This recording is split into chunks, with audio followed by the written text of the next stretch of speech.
Okay. Hi. Hi. Jen, this is a week that's been loaded with stuff in the news, but I'm not sure it's loaded with commentary stuff. And I know a lot of people don't necessarily get the distinction between it. The world is full of events that need to be like reported, but not necessarily that you or I They don't want. necessarily need our opinion on Yeah, everything, I exactly. guess. I But also suppose. like sometimes it's not only just kind of like we don't say that with modesty. Sometimes like I have zero to contribute. So here, perfect example. An hour or so before we sat down to record this, I don't even know if you've seen this because I know you were running errands. You see the thing about Salman Rushdie? Yeah, he got attacked on Yeah, stage. and according to the reports I've been reading, his injuries are actually quite serious. By the time the listeners and viewers are seeing this, we might have much more news on that. That's news. I have nothing to That's say about it. no, that's news. I don't have much to say about it either. I mean, it's kind of Bad? tragic that this Yeah. dude has been under a fatwa since the 80s and like 42 years later it finally comes to pass. That's horrific. But I mean There will be we someone who presume, writes a we killer presume. essay on this. Yeah. It's not going to be us. We No, were probably we were not. kids when this whole thing began, if we were born at all. Yeah. The other big story this week, kaboom, Trump, FBI, etc. I don't know if we're going to write a dispatch item about this because I don't know if two Canadians have the pulse of the American people. But you and I haven't spoken about this. What do you think? Well, firstly, I mean, obviously this was going to be something that was discussed. That became fodder for the culture war in the United States. I don't think we've seen the warrants for any of this yet. So I don't No. think we know. By the time this airs, though, maybe we will have. Maybe we will, right? So like what were they pursuing and why? I'm trying not to be too forgiving of the FBI. I don't think it's beyond the realm of possibility that this is some kind of massive overreach. But given the political cost of being wrong or overreaching in this particular moment, I kind of doubt it. Um, the other thing I would note is that, you know, the Republicans have been riding a wave, and there had been a broad assumption that the liberals had just gone so, self-owning, radically leftist that they were going to hand the Republicans the House and the Senate. I mean, Biden is wildly unpopular. His disapprovals are I think they're higher than Trump's were even. I think he He's has being historic yeah, disapprovals, at least in the modern era. his historic disapprovals, which you can pin to a lot to sort of a perception of his ineffectuality. Afghanistan is, I think, when things started to go sideways for him. High inflation, lots of fears about the future. So, like, everything had been set up for a fairly historic Democratic collapse, um, except that collapse, it does appear as if the Republicans had more or less peaked in May. And perhaps peaked too soon because it looked like some of their momentum was starting to peter out, and perhaps there was more for the Democrats to hope for than had previously been acknowledged. And I mean, now this FBI raid comes into the mix, and we just don't know how that shifts the math or the perceptions on all of this once again. I don't. So I don't know. What do you say? Yeah, What do you say?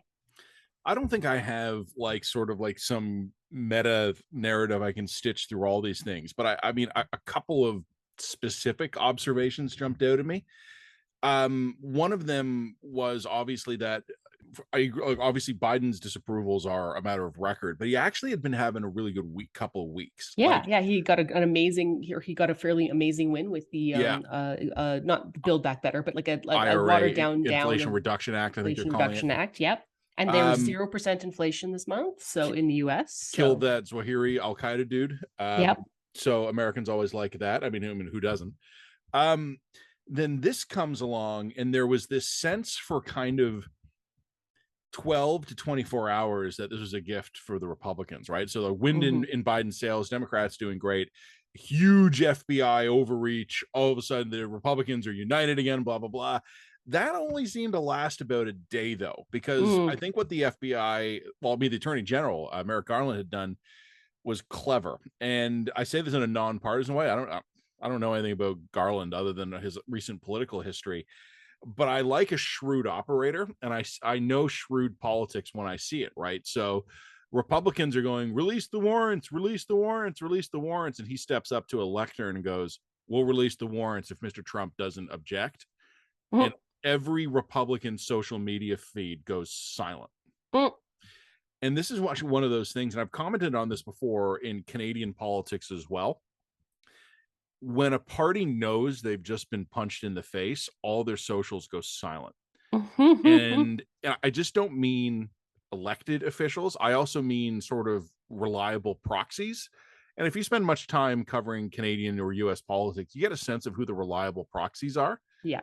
And all of a sudden they'll go silent. And you know they're awaiting new orders. Yeah. Yeah. And Yeah.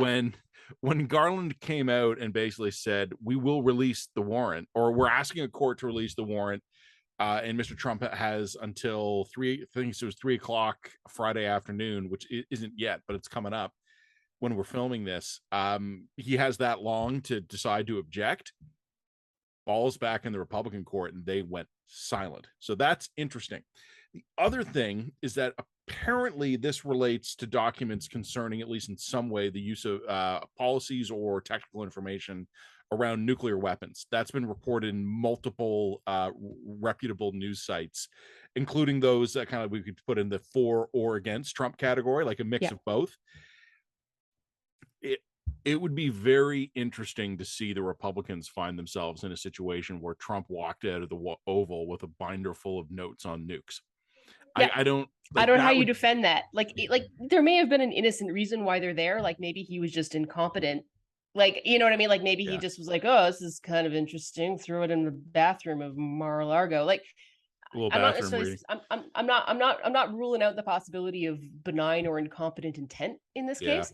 But how are you going to defend classified nuclear documents in a private residence? Like, you just can't, right? The other thing you and I spoke about, this was earlier in the week when this first happened, was kind of when the FBI raided Mar-a-Lago, you and I both were texting. It was like, wee, like things are going to get nuts now. The rhetoric that was coming out of some of the Republicans, and again, I mean elected or in Republican orbit, was wildly inappropriate and inflammatory, especially about the FBI. And we were talking about someone's going to shoot up an FBI office. And that happened this week. Oh, did it? I totally missed that. Near Cincinnati, an Ohio FBI field office was attacked. According to the information available, the shooter had Jan 6 links and was deep into the magosphere. Of course. He was not able to get through the outer security. Apparently there was like bulletproof glass and whatnot at the FBI office, and the FBI killed the guy. So we might have dodged a bullet on this one, because this is kind of what you and I mean, like, look, if there's one group of people whom I would not be keen to shoot up, it would be an office full of FBI agents. That would maybe not be the best strategy you could think of. And yet, so yeah, so I mean, this is all fairly preliminary, because the law enforcement picture of this guy is still emerging, but deep into MAGA, Jan 6 guy, saw what the FBI did in Mar-a-Lago, and he shot up a field office. So it looks like he was stopped by bulletproof glass. And then yeah, as you said, it ended for him somewhat predictably, I guess, if you're attacking an office full of armed FBI agents. So America. It continues. Civil War continues. All right. I don't know if that's worth a blurb, but we'll see about it. So you actually, I confess to you. So this is, like I said before, this is a week where a lot of things happen, but I don't know if I have a ton I want to say about any of it. Here's one exception to that. You came to the table today with a longer list than I did, but here's the item on my list.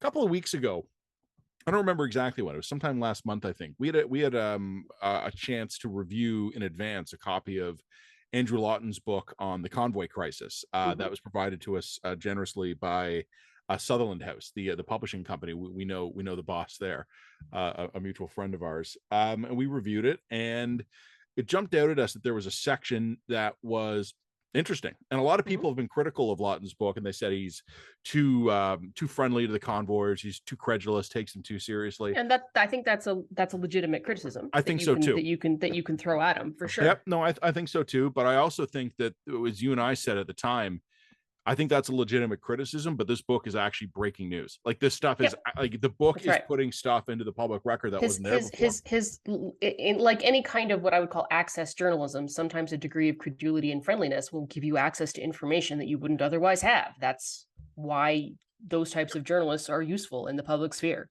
Yep. And the specific claim that he had made, and we used this for our excerpt. This was the excerpt we used when we ran it on the line. Lawton told us that there had been behind the scenes back channel negotiations between convoy leadership and police and political officials in Ottawa, municipally, and that there was the possibility, not a guarantee, but a possibility of a negotiated end to the crisis. Mm-hmm. But then the feds brought in the Emergency Act. This week, the Toronto Star matched that with their own reporting, using documents of cabinet briefings, most of which are redacted because most cabinet documents are. But the Toronto Star confirms what Lawton said in his book, which was published. I think it was published in July.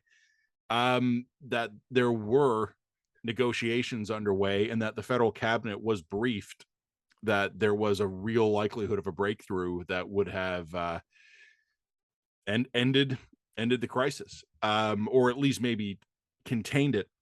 And here's the thing, like, it's so hard to come up with like a nuanced take on this because, well, for a lot of reasons, but you and I have always said we understand the pressure the feds were under, but there's still a very specific threshold for invoking the Emergencies Act, and it might not have been met. And the problem is, you say that, and people start going, "Ah, it was a convoy, it was an occupation." Like, there is no degree of nuance left in our politics where you're able to go, "It was an emergency, needed to be dealt with. Local and provincial leadership had failed. We still have doubts that the federal response took the appropriate form." That Well, and blows also, like, minds here. you could have effectively brought in the riot squad and busted heads and gotten people out of there without invoking the Emergencies Act. That's the point. I have heard arguments that there were very specific things the Emergencies Act enabled, Particularly but the closure of the banking the banks, information. and specifically the ability to dragoon heavy equipment operators if necessary. But if dragooning tow truck drivers is what it came down to, yikes, that's a problem. So, Because that doesn't meet the threshold, really. or it shows how pathetic we are that we need the Emergency Act to get some heavy tow operators in line. What worries me about all of this, it's still this concern I have in the back of my mind, is that the Liberals were embarrassed by what happened in the national capital. They got chewed out by the White House, and that always embarrasses any Canadian government. I think there was a perception, an accurate one, that Canada looked weak and incompetent, and there was a desire for a big show of strength. Yes. Where, I'm increasingly of the mind that I think that the evidence points to the Emergencies Act being politically motivated as opposed to practically motivated. and again, people will scream at us and go, "Oh, but it helped, and the police said it helped." I'm not saying it wasn't useful, saying maybe it wasn't strictly legally necessary, which is not the same thing. So I don't know. It's people can dismiss what Andrew Lawton has to say. They'll go, "Oh, he's, as you said, an access journalist. He's made bad comments before. He works for a right-wing outlet." Can't say that about the Toronto Star. Nope. When the Star matches that story, to me, that's interesting here. I don't know. Absolutely. I really wish we weren't so stupid, though. Like, I don't mean you and I. I wish I was less stupid, but I mean, collectively, I wish we were smarter, because it's not impossible to have a conversation about whether or not the federal government reacted to a genuinely bad situation and to analyze their response. But I don't think this is possible really to do outside of very wonky policy mags in this country these days. Or us. Yes, exactly. So I think that's a good blurb. What was the rest of another thing on my list? So the CRTC has renewed the CBC's licensing. You've looked at this. I haven't yet. I've looked at this. I haven't read through the entire ruling, but what's interesting about it is that part of the requirements for that ruling is that the CBC allocate like 30% of a particular type of budget for independent programming to people who are racialized, gay, LGBTQ2, Indigenous, all those sorts of things. So, and if you go back and you read the ruling, it makes very specific reference to, look, the government of Canada has made commitments under the Truth and Reconciliation Commission, and we have to incorporate those into your CBC mandate in the guise of strict, expenditure requirements. So, I mean, this is a very bureaucratic way of going about these issues. The CBC actually fought that particular thing. They had a couple of fairly rational, well thought out rebuttals to that particular requirement. It looks like the CRTC has essentially overruled them. So the CBC, because of its dependence on the CRTC license, is now going to have to spend a certain amount of money on independent programming that is coming from very specific types of people, equity-seeking groups, right? And this is on top of the fact that is it racial and sexual minorities, basically? yeah, racial, sexual minorities, indigenous. Okay. Also, there's specifically from Quebec and French language and those sorts of things. They're the pretty typical collection of people you'd expect. Yeah. Now, this is very interesting. Now, we actually, one of the first articles that we ever ran at The Line was a piece from an independent documentary filmmaker who talked about the impacts that these types of quota and expenditure requirements have in practical terms on the types of produce that, or the types of content that gets to get produced. And the second you start imposing these types of quotas, all of a sudden the needs of your audience become secondary to the needs of fulfilling your quotas. Yeah. Your incentives are restructured away from producing content that your audience wants and toward producing content that your funder requires or needs.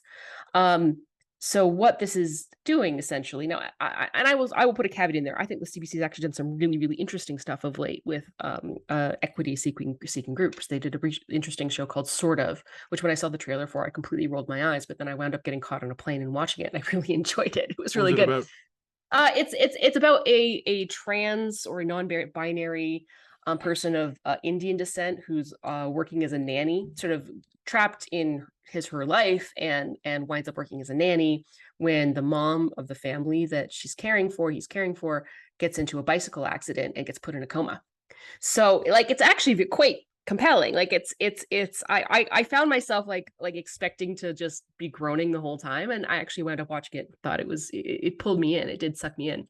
So it was interesting. So I'm not sure that these types of expenditures are required, and I always like to give the better judgment of well-intentioned people precedence over strict expenditure requirements and quotas, because I think that then you're teaching for the test, right? You're creating content for the quota. You're not creating content that is focused on being compelling or good. But anyway, so I think that that's probably worth noting. And also what's interesting is the fact that what you have here is a CRTC board writing in specific political requirements into a condition for licensure. So I think that that's probably worth noting as a shift in tone as well. And also, I mean, this kind of brings us back to other stuff that we've written about in terms of what's happening in media and increasingly money and funding going to traditional legacy and even independent media outlets. One thing that I think I haven't raised the flag about or haven't written enough about is you guys are setting yourselves up for a government controlled licensure environment like they have in the UK, for example. That is what you are setting yourselves up for by taking this money, because it's absolutely inevitable that over time, right now, if you want to access certain types of government funding or certain types of government tax write-offs, you have to meet the conditions of a qualified journalism. There's a QCJ, something like that, QCJO. You have to meet the conditions of being a qualified journalist. Qualified Canadian Journalism Initiative, yeah. Thank you. Qualified Canadian Journalism Initiative, which is spelled out under the Income Tax Act. Yeah. If you choose to go that route, and enough organizations choose to go that route. Or is it organization? Qualified Canadian Journalism. I think it's an organization. Yeah. QCJO, right? Yeah. We don't qualify, actually. We at The Line, because essentially we won't, but we also don't qualify because we don't have enough non-owner employees. So long story short of it is that if enough organizations do this over time, what this will absolutely inevitably evolve into is a licensure scheme. Like that, and you will subject yourself to exactly what is happening to the CBC right now. Certain political objections will be baked into the continuance of your license.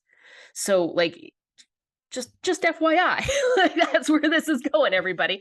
So I think that many of our media colleagues are so desperate to just stay afloat for the next year, which I understand, but they're not looking at the medium-term risks that they're engaging in. But anyway, so I think that came to my attention from a Twitter thread, and I've had an opportunity to read through a little bit of the reading, and I got to read through, or a little bit of the ruling, and I got to read through more of it. But I think that it's a shift that's absolutely worth noting, and just a warning for our media peers ahead. A couple things I would say in response is I have not read the ruling yet. So you're ahead of me on that. And to be honest, I might not read the ruling purely as a point of disclosure. You know this. I make it for the viewers and the listeners. I host a radio show. I am CRTC regulated. I don't Yeah. care. I don't mind biting the hand that feeds me, but I mean, I broadcast under a CRTC broadcast license. Mhm. Like it's Yep. Sirius XM's broadcast license. I'm just included under it. But Which is crazy because the Sirius XM doesn't use public broadband. no, It it doesn't. uses it uses the internet. So they're like the fact that And you have to be licensed at all is and insane. radio waves from space. So Yeah. it's a completely different thing. A couple points I would make is that one of the criticisms I saw of this immediately, and I haven't read the ruling, but I certainly saw some of the reaction to it, is that this is going to force the CBC to cater not to what the audience demands, but what elite policymakers want it to serve. Yes. And I think Right. that's a fair criticism, but it's also a criticism I've made of the CBC many times before. I mean, and then we're not talking specifically about CBC News. We're talking about the The CBC broadcaster. Corporation. Yeah. So Yeah. this also includes like a fiction and Yeah. all kinds of Entertainment yeah, programming, entertainment, music yeah. programming. And in things like fact, that. overwhelmingly, I think this dictate will not Affect news. Oh, I know. affect news. Like I think what it would probably, if it does affect anything, it would be like freelance Indigenous podcasters would Sure. qualify under. You know what I mean? Like I don't think it's we're not talking about we're going to turn our news content into 30% this or that. That's not how it works. I'll be curious to see what does ripple through, but in terms of what the CBC has to do, and you and I have never been reflexively anti-CBC. We've actually, No. by conservative standards, we've been soft on the CBC. What I find interesting about this is just the notion that the CBC, for political reasons, is forced to provide content that no one watches. And this Yes, is something that's that we've right. talked about this before. It's kind of like, the CBC or especially earlier in my life, I know you're not a big hockey fan, but I was watching the CBC all the time because I was watching Hockey Night in Canada. Mhm. And then that migrated off, and all of a sudden I was never watching CBC anymore. And they'd be airing movies. Okay, cool, sure. Air a Saturday night movie, that's fine. It was always some American blockbuster. And then look at their primetime lineup, right? And I know I'm banging on the old war drum here, but it was infamous where it'd be like Canadian programming, Canadian programming, Canadian programming, British soap operas, noon hour news, Canadian programming, Jeopardy, Wheel of Fortune, hockey game, Canadian news programming. Like it was a ton of British and American stuff that people would watch. And then the rest would be off hour stuff that was intended to fill the content quotas. Yeah. Yeah. And then, like you could look at, I haven't done this lately, so I don't know if this is still true, but I remember years ago looking at TV ratings when CBC had Hockey Night in Canada. It had a ratings monster, and it was CanCon. Awesome. Yeah. Canadian teams, Canadian cities, this is great. But when it had to compete on like a purely like primetime television thing, what was happening all the time is that I was either watching American affiliates directly and watching American shows, or I was watching an American show licensed by CTV or Global or something like that. And no one was watching whatever the CBC was airing in those hours. Again, I'm not reflexively anti-CBC. They have a master to serve. I get that here. But in the era when TV, as we know it, is disintegrating anyway into various much more niche on-demand content streams, the CBC is going to be increasingly obsolete. And I don't say that as a knock on anyone there, but what is it for? But this is also where you get into the finagling with the Podcast Act and the way that a lot of the government wants to start playing with the algorithms in order to force more Canadian content into people's streams, right? And the complication that is entailed in that. I mean, like would the Liberals never think that there's a problem that the Liberals don't think a bigger government bureaucracy can solve? There's never any a step back from the question and just like, you know what? Maybe the Broadcast Act doesn't make sense anymore. Well, there's never that. There's always like, no. Clearly, the answer is that we need to give this bureaucracy more power to do more intricate things. That's clearly the answer to this problem. Yeah. And even as you would think the technology would be loosening the government's hold on this, as Peter Menzies was writing about this week for us at The Line, the government is in fact using its financial power and the complete destitution of the mainstream legacy media in this country to enhance its power. Yeah. So you might have thought 10, 20 years ago, just kind of like projecting forward technologically. And I think this is true in a lot of ways, right? The music you listen to, the music I listen to, the music my wife and your husband and our neighbors and our friends listen to, we put 20 people in a room together, we can have 20 completely discrete musical tastes because the content is out there and we can access it. Mhm. Right? Like we have looked at the complete, I guess we'd call it democratization of entertainment content, where my wife can do nothing but watch the Great Canadian Baking Show, and I can do nothing but watch the original Star Trek series over and over and over because that's how I want to live. And no one can tell us not to, right? Because the content is just out there and we can stream it. But then you look at what you would expect to see, sort of a democratization of the news media, and there are upstarts like us, but increasingly the legacy guys are just being bought out by the government. They're becoming completely dependent on government supports. Meanwhile, the CBC, in a weird way, CBC News has never been more important for Canadian news because there's like 5 reporters left in the country who don't work for the CBC. And yet we are making it less and less relevant. So I mean, this is the great irony of the great democratization of content, is that the problem is that with the ability and access to watch whatever we want, we are increasingly not watching what the government thinks we ought to. I think I've So told you this that has to before. be fixed, obviously, Matt. I remember telling you this before. It was I think it was the Ontario 2014 election, which is where the Conservatives were expected to win, but the Liberals kind of snuck us kind of a surprise majority, and then they got annihilated later. Like they probably would have been better for them to have lost that election. Yes. But I remember in that. So did you ever work at the National Post Don Mills headquarters? I remember you came No, to I'd us. like been into it a couple times, but I'd never actually worked in the office. So it was this huge office No, space, yeah, gigantic. and It was actually quite pretty. well, I mean, it was kind of like Terribly late 20th situated, century but like, brutalism, but yes. Well, I mean, but it had a nice like garden in the middle. It was yes, cool. and we had nice big windows and stuff. But the problem is that office had been for a company that was like 4 times bigger than what it was by this time. Yeah. So it was a lot of dead space. And one of the things we had in front of the editor-in-chief's office was just a bunch of like long tables. And every morning, Emil, our office assistant guy in the mailroom, we had subscriptions to a bunch of different magazines and newspapers, and they would all just be laid out there. So I could get up at any time and like go over and be like, okay, here's today's Globe, and just flip through it and like, okay, interesting stories here, take some notes. It was actually really useful to have physical copies of all these things just totally. laid out. And also you get to see how editors had prioritized different stories from compared to you, and you weren't like clicking like 80 hyperlinks. Like you just had the ability to actually scroll through. And it was actually much faster because you would just go. Yeah, it was much faster. Yeah. I remember for the 2014 election flipping through it and realizing that it was all Canadian press. That every paper in Ontario was running the same Canadian press story.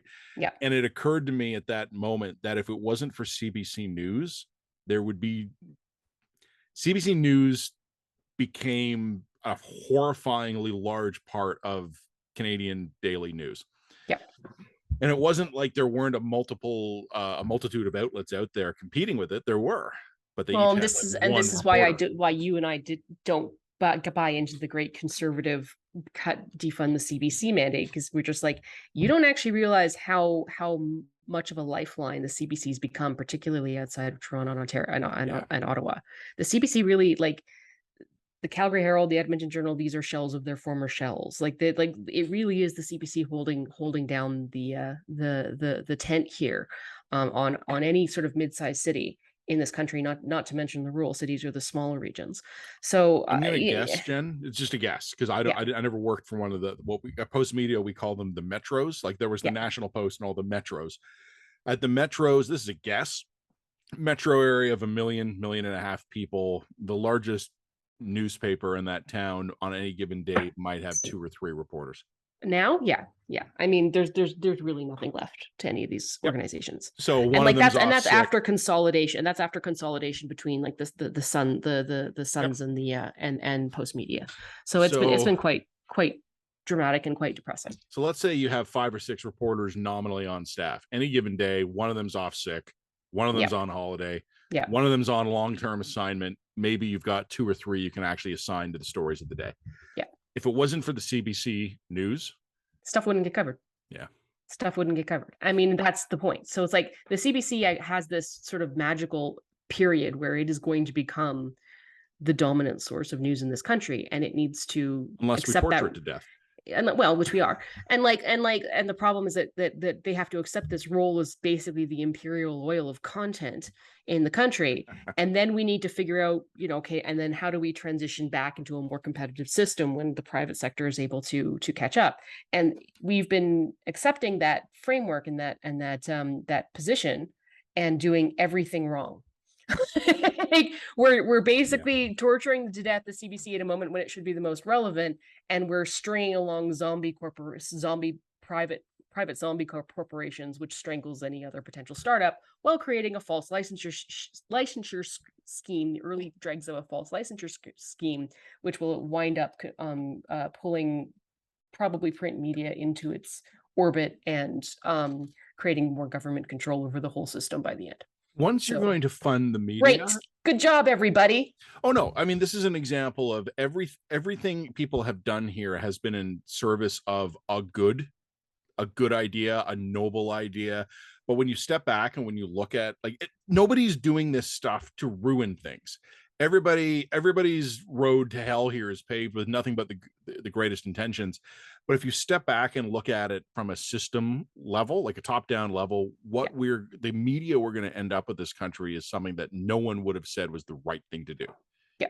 Like, which is very quintessentially Canadian. And I don't even necessarily share your assumption of good intention here. I actually think that somebody within the government, there's some bureaucrat within the government who's figured, an opening has arisen for us to take control of the media in this country, and has put together this plan. Like, I do think that this is a power grab. It's just a slow, gradual power grab. And they're going to put all of the destitute media into a pot full of money, and then they are going to slowly ratchet up the heat until people realize that it's boiling. That's what I think is happening. I do think that it is not well intentioned. See, I don't know if I'm more or less cynical than you, but I would never assume a Canadian bureaucrat wanted more work added to them. I think they would prefer not to be dealing with the media, but I think maybe the political side, sure. Somebody understands that this is a power grab. I think what it honestly is, Jen, is that the incentives are, I mean, tell me this is not a macro comment on Canadian politics, but for preserving the media, the incentives are wrong. It is not in any politician's interest to be the guy in the big chair when Post Media or Torstar goes bust and a huge media legacy company just ceases to exist. No one wants to have that happen.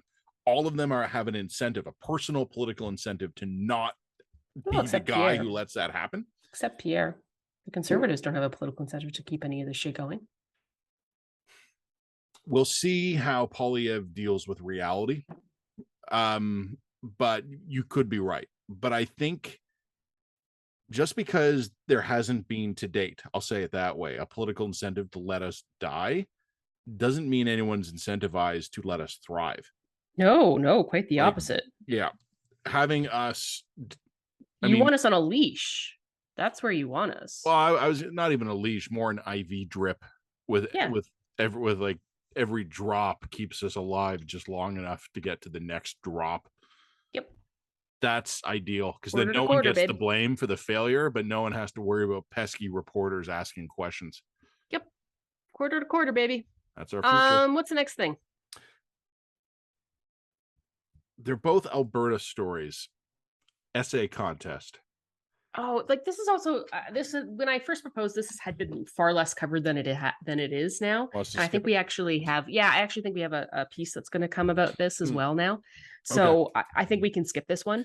This is let's just go right to what we were laughing about earlier this week, which is turning Alberta into a free speech zone. Yeah, so this is something that came up during. So I went to the UCP leaders debate this week, and mostly just to sort of get a feel for the vibe.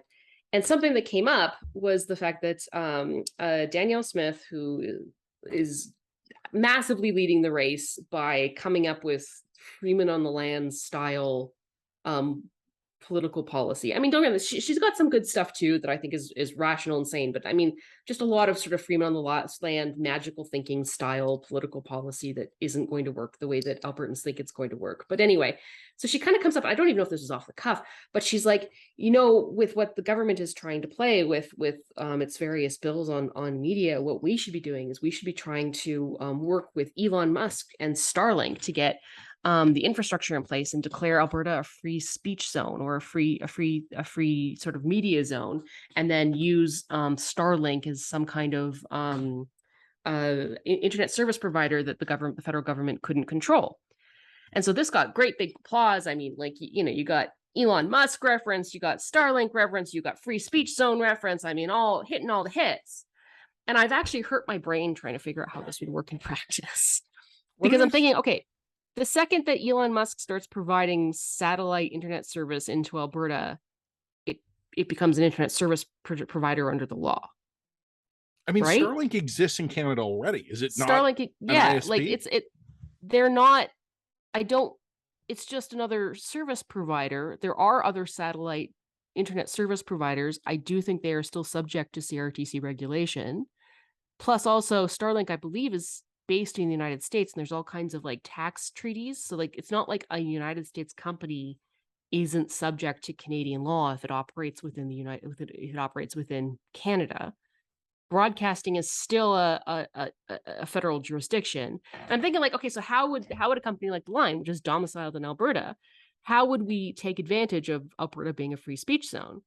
Because I'm like, we're still a corporation under Canadian law. So sorry, I just looked it up. Starlink has a CRTC broadcasting license to oh, operate in okay, Canada. well, there as an you go. internet Okay, service so provider. so thank you. There we go. Yeah. So they've got a CRTC broadcast. Thank you. Look at that. So I'm like, okay, so we're still a company under Canadian tax law. So I'm thinking like, if the CRTC were to create some regime and decide that we were subject to some kind of fine, they could still come after us because our assets are in Canada. They could put a lien against our assets. Like. So I'm thinking, okay, so how would we actually make this work? I mean, okay, I guess maybe we could re-domicile to Panama, but then now we're Canadian citizens domiciled in Canada with a company in Panama. Now the CRA just comes after us for tax evasion. Like, you know what I'm saying? Like, Panama's lovely this time of year. So we're gonna move ourselves and our families to Panama to take advantage of Alberta's free speech. So like, how the fuck does any of this make sense if you stop to think about it for 1 second? Like, it's one of those things where, again, it's just like, Danielle, what are you talking about? What are you talking about? I told you already, and this is sort of a repeat of the Sovereignty Act. The plan doesn't have to make sense. All it has to do is give her an opportunity to talk about stuff that makes right-wing people angry. So, has she come up with a plan to like? The problem is like you do this I do this every time she comes up with these sorts of half-baked plans. It's like I start thinking through the process of how it would actually be implemented and would it work, and you can whittle away at it. Like, it's like, but this piece doesn't fit in with that piece, and like that's not how the system works, and like it. What system? I've hurt my brain, Matt. I've hurt my brain thinking about how to make this work in my head, and I can't. I can't make it. We need to get you one of those Morpheus red pills, because after you just abandon all hope, you'll end up where I am, where I look at this stuff. It's the same way that I look at every time the liberals federally are talking about guns. They talk a lot about policy, but I'm just ignoring all that, and I'm looking for what they're doing politically. This is what Smith is doing with the Sovereignty Act and the Free Speech Zone. Is that the policies don't make any sense. They're not going to work. Probably won't even try to make them work. But the more she's talking about them, the more she's saying things that she knows the base wants to hear. Well, and she's signaling an allegiance to a particular type of ideology and value set. Okay, we in Alberta, I mean, there's stuff like for example, you could have the Alberta universities adopt, I think, the University of Chicago protocol around free speech. Like sure. That is within our jurisdiction. That is something we could do. I think Doug Ford proposed something of the same idea. That's, to my mind, a pretty good idea. Those protocols are very reasonable, but yeah, I like brain hurt. My brain just hurts now. My brain just literally hurts now. This is part of what I've been telling you for years. That actually, if you want to really dumb down, overly simplistic answer for everything we're seeing right now, which of course, who wouldn't want an overly simplistic, dumbed down answer for everything? It's that the conservatives are becoming liberals. And I don't mean in terms of their political doctrine, but in their tactics. We are the complete liberalization of conservative of the political tactical sphere. Yeah, I think that's right. Which is, 20 years ago, or not quite 20 years ago, you once upon a time, you would have looked at a guy like Stephen Harper and you would have been like, yeah, you know what, I don't really like him, but he's tough and he's logical, he's hard-hearted, but he's also hard-headed, and he's the right guy we need for these circumstances, right? Conservatives these days are not the guys who are maybe a little bit callous and heartless, but you count on them to make the steely-eyed rational decisions in moments of crisis. They're losing their minds as much as the guys on the left are. Like we're talking about at the start of the recording, right? I mean, like the FBI serves a search warrant for apparently documents related to nuclear weapons. And instead of the Republicans kind of rationally going, well, you know what, this is going to piss some people off, but maybe we shouldn't have nuclear documents floating in the Mar-a-Lago basement bathroom, Instead, and that's presuming he's not feeding him to the Russians or something like that. I mean, it's giving him the benefit of the doubt. Well, I mean, it's not just him we have to worry about. It's every janitor at Mar-a-Lago. I know. Them. But it's just the conservatives are now as emotional and as easily triggered as conservatives 10, 15 years ago would have laughed at the left for being. They've just adopted the targets of permanent outrage, permanent, won't you think of the children, permanent, like every cut you're going to make is going to be like putting 300,000 people into a soup line or something. All of that stuff that the conservatives once rolled their eyes at for the liberals, they've just joined it. Yep. It is the politics of aggression and aggrievement. Yep. So why is Smith talking about this stuff? I know. Anyway. You haven't reached acceptance yet. I haven't reached acceptance yet. You're still in bargaining. I'm still in bargaining. I'm like, maybe there's a way that this could make sense if I think it through hard enough. I'm not smart enough. I'm missing something. I must be missing something, Matt. Your expectations are a problem. You're still hoping for something better. Whereas I've given up all hope. That's why, I lost all my hair, but my moves are great. All right. Do we have anything else on the list? No, it's kind of one of these weeks where there's so, like I said to you before, there's a lot to talk about, but not from a Canadian commentary angle. So maybe it's a lighter dispatch than normal this week. Doug Ford swallowed a bee. In the middle of a press conference, he swallowed a bee. Did he take that Roosevelt style and just keep going? No, he went, oh, holy Christ, I swallowed a bee. And it immediately got memed in Ontario. And I'll tell you this, if he'd swallowed a bee 3 months ago, he would have won 90 seats instead of 83. So there's the Trump stuff. That was big. The moron shooting up the field office, that's big. I don't know if there's a ton that we have to say about that. You know what I will say, purely as a personal note about all the Trump stuff, boy, did I ever slip right back into my old habits hard. I kind of had to shake a couple of mental cobwebs off. Gonna be like, okay, it's gonna be a Donald Trump insane news day today. So who are all the people I follow? Who are all the news accounts that are not crazy? We've had kind of a nice year and a half of President Biden where it's been calmer.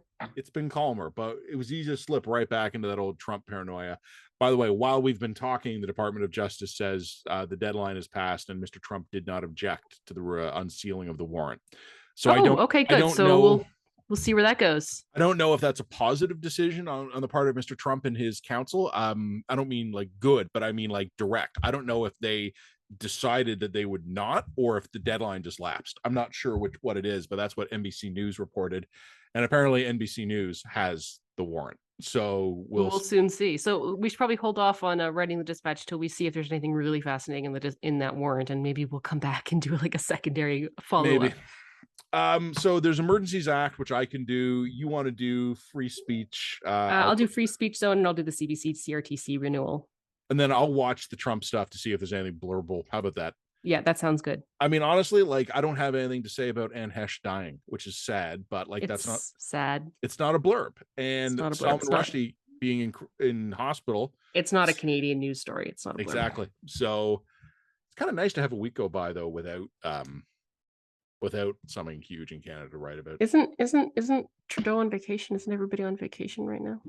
It's really nice out, by the way. It's gorgeous. Yeah, it is. The humidity broke in Ah, broke in Toronto. So it's I been think, like 28, 30 degrees, but not humid, which has been really, yeah. really So, nice. so Calgary summer weather. I've been going to the lake like every day. It's been fantastic. You know, like my wife and I just last night, I have one of those little credit where it's due. She got it for me for Father's Day. It's like a little outdoor movie projector. Oh, cool. And it had been too hot through most of July to use it because at the end of the day, like the No, evenings didn't break the humidity. no, because you're So in Ontario and it's terrible there. not even all Ontario, Southern Ontario in particular. Yeah, yeah, yeah. So I didn't want to be sitting outside in like a steam bath. So Yeah. we would just stay inside. But last night was actually great. We got the patio furniture out, set up the projector, we watched the movie outside. So Oh, that's fun. That's pretty cool. it is pretty cool. It's not a blurb though. I don't know. As of right now, the only blurb I know I'm writing is Emergencies Act. Okay. The Emergency Act, healthcare I'll do. system continues collapsing. Yep. Nothing That's new to fine. say. I guess that's about it. That's about it. Okay. I mean, there was also the center ice stuff that happened up in Edmonton, but like Yeah, we were invited to that, but I couldn't make it for family reasons. you And were invited. I wasn't invited. I think you were. Were they? I think we were both invited. Were we both invited? I think so. Oops. I forgot. Anyway, it's fine. It's Well, I mean, I would never go any place you weren't welcome, fine. except That's a maybe a lie. gentleman's club. You've been invited to a couple of gentlemen's clubs. Also, I think you get invited to like upper class WASP Toronto clubs I don't get to go into. Yeah, but I usually come up with an excuse. Okay, that's all I got. Thanks, everybody. Bye. Bye.